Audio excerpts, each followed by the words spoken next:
Igeret HaTshuva, nous reprenons aujourd'hui le Perek Dalet, la page Tzadik Dalet Amud Aleph, troisième ligne par le bas, ou Biur Einyan. Je vais reprendre ce que nous avons appris depuis le début d'Igeret HaTshuva. Les trois premiers chapitres, nous avons appris, Mozaken nous a décrit et défini ce qu'était la Tshuva, Alpi Nigle, selon les enseignements de la partie révélée de la Torah. Il nous a expliqué que faire Tshuva, ça voulait dire prendre la décision d'obéir pour la totalité des mitzvot, mitzvot assez, mitzvot lot assez. Ne plus jamais désobéir. Jeûner aussi, quelque chose de très utile, mais ça ne pourra jamais remplacer la Tshuva. Jeûner, ça peut permettre de retrouver l'agrément de Dieu après avoir été pardonné, retrouver l'état antérieur à la faute.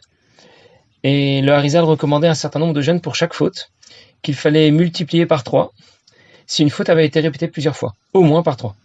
À notre époque, on n'a plus la force de jeûner, de supporter autant de jeûnes. Nos fautes sont beaucoup trop nombreuses, et donc l'Admor HaZaken nous recommandait de donner la tzedaka, mais d'une façon sans limite. Non, si quelqu'un a fait tchouva, il a fait tchouva convenablement, rien ne garantit qu'il ne va pas récidiver. Et pour ne pas récidiver, il faut avoir bien compris quelles sont les conséquences de nos fautes. Quand on comprend quelles sont les conséquences catastrophiques de nos fautes sur le plan spirituel, alors on sera beaucoup plus motivé pour ne plus recommencer. C'est le sujet de cette nouvelle série de chapitres qui commence avec le Perek Dalet. L'Admor HaZaken nous présente la tchouva à partir du Perek Dalet sous un autre aspect, comme on la conçoit al-pi chassidut, ça veut dire selon les enseignements de la partie profonde de la Torah. Pour ça, il a fait 3 grandes introductions qui se présentaient sous forme de questions. Tout d'abord, à quoi correspondent les 2 formes de la tchouva dont parle le Zohar? Tchouva tata, tchouva ila, la tchouva inférieure, tchouva supérieure qui correspond à ramener le hé d'en haut et le hé d'en bas. De quoi s'agit-il? Deuxièmement, comment expliquer que pour Zera al-Batala, la perte de semences, cette faute ne peut pas être réparée par une tchouva tata, une tchouva inférieure, mais seulement par une tchouva ila, par une tchouva supérieure.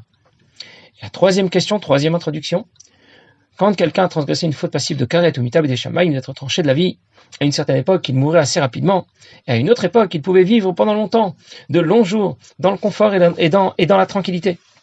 Et l'Admor HaZaken a commencé à expliquer, dans le Perek Dalet, qu'il existe un lien profond entre la Neshama et Dieu. Nous avons déjà vu dans le Perek Bed, l'Ikut Amarim, que la Neshama en haut, la Neshama avant elle-même, avant d'avoir intégré la création, est une partie de Dieu lui-même. Chelek Elokam Imal Mamash. Elle est intouchable, elle n'est pas affectée par nos fautes. Et dans notre Perek, l'Admor HaZaken nous parle de la Neshama en bas, celle qui a intégré la création, qui est une partie non plus de Dieu, mais du nom de Dieu, qui n'est plus intouchable, qui va être affectée par nos fautes. Pour nous faire comprendre que quand quelqu'un commet une faute, tous les intervenants sont atteints par les conséquences de cette faute. Le corps, bien sûr, la Neshama qui a participé, et l'origine et la racine de notre Neshama auprès du nom de Dieu, auprès des 4 lettres du nom de Dieu, Yud Kevavke. Et dans cette descente en direction de la création, la Neshama n'a rien perdu de sa noblesse et de sa hauteur. Elle n'a rien perdu par rapport à l'ensemble de la création, même une fois qu'elle a effectivement intégré la création. Et même si l'origine des Neshamot Israël, des Neshamot et de la création est la même au départ, il s'agit du Shem Havayé, Yud Kevavke, les 4 lettres du nom de Dieu.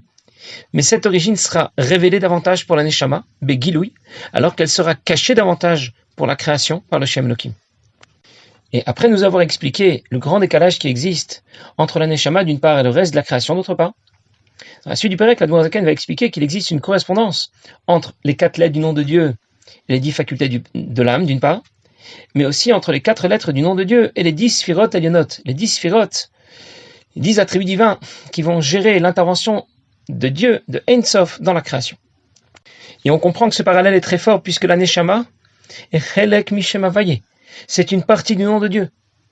Et donc le parallèle entre les Sphirot d'une part et les facultés de l'âme d'autre part sera un parallèle qui sera très fort. Alors je vais d'abord le lire dans les mots. Biur Einyan, pour expliquer cela. Kanod Amimamar Eliyahu. Comme on sait bien de ce qui est écrit dans Patach Eliyahu. Patach Eliyahu, dans l'Akdama, dans l'introduction des Tikkunei Zohar, on peut déjà s'arrêter sur ce mot, parce que on peut se demander pourquoi l'Admor HaZaken a besoin de faire remarquer, a besoin de préciser que ça a été enseigné par Eliyahu Hanavi. On va nous parler des Sphirot dans Patach Eliyahu. Mais pourquoi préciser qu'il s'agit d'un mot que Eliyahu Hanavi a enseigné? Plus d'une fois, l'Admor HaZaken rapporte des citations pour lesquelles il ne rapporte pas la source. Alors pourquoi ici, il l'a cité clairement? C'est qu'on dit d'Eliyahu Hanavi que lorsqu'il viendra avec Shiv levavot al banim velev banim alavotam, il fera faire tchouva à la fois aux parents, il fera faire tchouva aux enfants.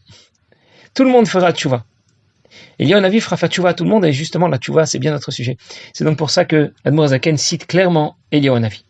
Alors je reprends dans les mots Mimamar, il y a où Antuda Apikatasa Tikunin. Tu as fait qu'émanent de toi 10 ornements, 10 bijoux. On les appelle les 10 sphirotes. La Nagaben al-Min Stimin, qui vont permettre d'assurer la direction, la gestion des mondes cachés de la création, et puis bien sûr, des mondes révélés de la création, c'est la suite que l'on retrouve en allusion dans le mot Verchoulé. Et il continue et il dit, Ant Hakim, tu es sage, Vela Bechor Maïdia. Mais ta sagesse ne fait pas partie de la sagesse que l'on connaît. Ant Mevin, tu comprends, tu es intelligent, Velo Bevinaïdia. Mais il ne s'agit pas de l'intelligence de la compréhension que nous connaissons Verchoulé. Et les 10 sphirot Nichlalot Vinir Mazot sont inclus et sont reprises en allusion dans les 4 lettres du nom de Dieu, Beshem Havaye Baruch. Qu'est-ce que l'Admor Zaken vient de nous dire? L'Admor Zaken a rapporté qu'on allait attribuer à Kadosh Baruch Hu différentes facultés. La sagesse, la compréhension, la connaissance, la bonté, etc. Et on comprend ce que représentent ces facultés par rapport à la Neshama. Et on établit un parallèle entre les facultés de l'âme et les Sphirot Elionot. Mais Elionavi précise que ces attributs n'ont rien à voir avec ce que nous connaissons. La sagesse de Dieu, c'est complètement décalé par rapport à ce que nous appelons la sagesse. La compréhension de Dieu, complètement décalée par rapport à ce que nous appelons la compréhension. Alors, c'est intéressant, mais pourquoi devoir le préciser ici et maintenant? On aurait pu se contenter de dire pourquoi préciser tout de suite que les attributs divins sont complètement décalés par rapport aux nôtres? Finalement, qu'est-ce que l'Admor Zaken voulait nous apprendre? Il voulait seulement nous dire que les 10 sphirotes se retrouvent en allusion dans les 4 lettres du nom de Dieu. C'est qu'en fait, ce n'est pas tant cette précision qu'il voulait souligner, mais le fait que Dieu lui-même, son essence, vient s'introduire dans le schéma des sphirotes. C'est ce qu'on comprend quand Eliyahu nous dit « Ant Hakim, tu es sage, tu, c'est toi, toi-même. Ant Mevin, tu es intelligent, tu, toi, toi-même, en soulignant le Ant, toi-même, pour nous dire qu'il s'agit de l'essence de Dieu qui vient s'intégrer au schéma des sphirotes. Quand quelqu'un a commis une faute, il a affecté son corps, il a affecté sa neshama, il a affecté le nom de Dieu, et il pourrait croire qu'il n'y a plus aucune chance pour lui, aucune solution. Tout le système a basculé, tout le système a plongé dans la boue. Qui donc pourra le tirer de là? Si Dieu lui-même est affecté par ses fautes, comment il pourra s'en sortir? Et la réponse, c'est Ant, toi-même, tu te trouves dans les sphirotes. Ça veut dire que quand il fera tchouva, sa tchouva va atteindre l'essence de Dieu. Et c'est elle qui, en retour, va intervenir pour sauver la situation et réparer tous les dégâts. Il faut toujours se rappeler qu'Admor Zaken ne fait pas que disserter ici sur l'origine de la Neshama, l'organisation des sphirotes. Il veut nous faire réaliser combien c'est grave de commettre une faute. Celui qui commet une faute, il porte atteinte à sa propre personne. Peut-être qu'il le sait, peut-être même qu'il l'accepte. Et il pense être libre de son choix, il est libre de faire ce qu'il veut. Et l'Admor Zaken lui explique qu'il n'est pas seul à supporter les conséquences de ses fautes. Il entraîne dans son délire, dans la boue, son corps bien sûr, sa neshama aussi, mais l'ensemble des Bnei Israël, puisque nous sommes tous responsables les uns des autres. Nous sommes tous comparés aux branches de la menorah qui ne faisaient qu'un seul bloc. Mais il n'a pas seulement affecté son corps, sa neshama et l'ensemble des Bnei Israël. Dans son délire, il a entraîné avec lui jusqu'au nom de Dieu, jusqu'au schéma des sphirotes qui organise l'intervention de Dieu dans la création. On comprend que si quelqu'un veut se suicider, il veut se jeter du haut de la tour Eiffel. Bon, c'est déjà malheureux, c'est un drame. Mais s'il veut se suicider au moment où il pilote un avion avec 200 personnes derrière, là c'est plus qu'un drame, c'est abominable, c'est une catastrophe. Et on ne parle que de la vie physique de 200 personnes. Alors que quand quelqu'un commet une faute, il sombre dans les shalosh klipot atmeot, du côté qui est opposé à la kdusha, makom atuma ve'a klipa, l'endroit de l'impureté qui est appelé la mort. En d'autres mots, c'est une sorte de suicide spirituel. Mais ce qui est encore plus grave, c'est que dans son suicide spirituel, il entraîne dans son délire bien plus que 200 personnes. Il entraîne tous les Bnei Israël. Et c'est pas terminé. Il entraîne dans son délire jusqu'à Dieu lui-même. Alors faut vraiment arrêter. Ça ne peut plus continuer comme ça. Et quand on en prend conscience, on s'engagera à faire tchouva. Et notre tchouva sera vraiment pérenne, vraiment sincère. Pour en prendre conscience, l'Admor Zaken nous aide, il nous guide. Et c'est pour cela que c'est tellement fondamental d'apprendre Yigret HaTchouva.